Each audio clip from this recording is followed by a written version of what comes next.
ನಿಮ್ಮನೇಲಿ ಕೂಡ ಸೇಮ್ ಪ್ರಾಬ್ಲಮಾ? ಬಾತ್ರೂಮಲ್ಲಿರೋ ವಾಟರ್ ಸ್ಟೈನ್ ರಿಮೂವೇ ಆಗ್ತಲ್ವಾ? ನನಗೂ ಸೇಮ್ ಪ್ರಾಬ್ಲಮೇ. ಸೊ ಅದಕ್ಕೆ ನಾನು ಒಂದು ಪ್ರಾಡಕ್ಟ್ ಅಮೆಝಾನಲ್ಲಿ ನೋಡಿದ್ದೀನಿ, ಜಸ್ಟ್ 200 ರುಪೀಸ್ಗೆ. ಅದೇ ಹ್ಯಾಪಿ ಪ್ಲಾನೆಟ್ ಅಂತ. ಈ ವಿಡಿಯೋದಲ್ಲಿ ಈ ಪ್ರಾಡಕ್ಟ್ನ ಹೇಗೆ ಯೂಸ್ ಮಾಡೋದು ಅಂತ ನಾನು ನಿಮ್ಗೆಲ್ಲರಿಗೂ ತೋರಿಸ್ಕೊಂಡು ಕೊಡ್ತೀನಿ, ಬನ್ನಿ. Presenting you India's first farming formulation. ಇದು plant based, eco friendly, non toxic ಆಗಿರುತ್ತೆ. ನಿಮ್ಮ ಬಾತ್ರೂಮಲ್ಲಿ ಎಲ್ಲೆಲ್ಲಿ ಸ್ಟೇನ್ ಆಗಿರುತ್ತೋ ಅಲ್ಲೆಲ್ಲ ಕಡೆ ಸ್ಪ್ರೇ ಮಾಡಿ. ಬೆಸ್ಟ್ ಥಿಂಗ್ ಏನಂದರೆ ಈ ಪ್ರಾಡಕ್ಟ್ ಬಂದ್ಬಿಟ್ಟು multipurpose.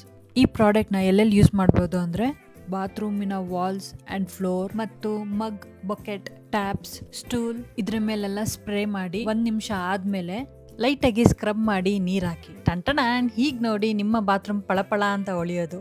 Powered by organic acid, natural sugars and coconut oil based surfactant. ನೋಡಿದ್ರಾ, ನಿಮ್ಮ ಬಾತ್ರೂಮ್ ಕೂಡ ಶೈನ್ ಆ್ಯಂಡ್ ಕ್ಲೀನ್ ಆಗಿರಬೇಕು ಅಂತ ಹೇಳಿದ್ರೆ ಲಿಂಕ್ ಅಂತ ಕಮೆಂಟ್ ಮಾಡಿ. ಈ ಪ್ರಾಡಕ್ಟ್ ಅಮೆಝಾನಲ್ಲಿ ಕೂಡ ಸಿಗುತ್ತೆ.